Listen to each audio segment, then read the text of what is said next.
Hello students, this is question number 7 from chapter 4 of NCERT class 9th science.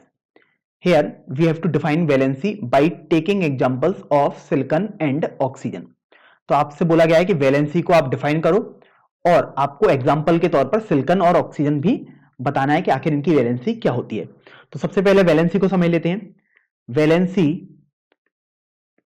Of an element is the combining capacity of that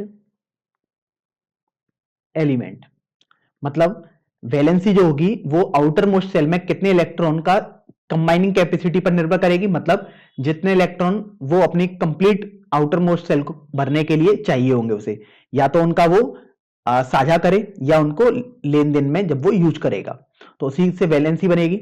अब यहां पर example के तौर पर समझ लेते हैं फॉर सिलिकॉन। तो देखिए सिलिकॉन के लिए समझ लेते हैं। आप जानते हो कि सिलिकॉन का जो एटॉमिक नंबर है वो 14 है।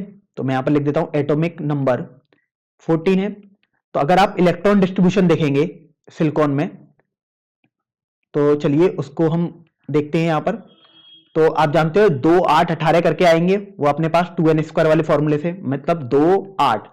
अब ये 10 हो गई तो केवल 4 इलेक्ट्रॉन बचे, तो यहां पर ये 4 हो गए।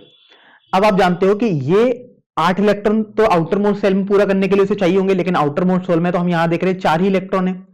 इसका मतलब ये हुआ कि या तो उसे 8 बनाने के लिए या तो किसी से 4 इलेक्ट्रॉन लेने पड़ेंगे या किसी ना किसी से साझा करना पड़ेगा। तो इस तरीके से यहां पर हम समझेंगे कि वैलेंसी जो होगी वो 4 होगी। 4 मतलब ये वो 4 है जिनका उन्हें साझा करना पड़ेगा या किसी से लेने पड़ेंगे। इसी तरीके से अब हम ऑक्सीजन के लिए समझ लेते हैं। तो देखिए ऑक्सीजन के लिए एटॉमिक नंबर आप जानते हैं ये होता है आपके पास 16।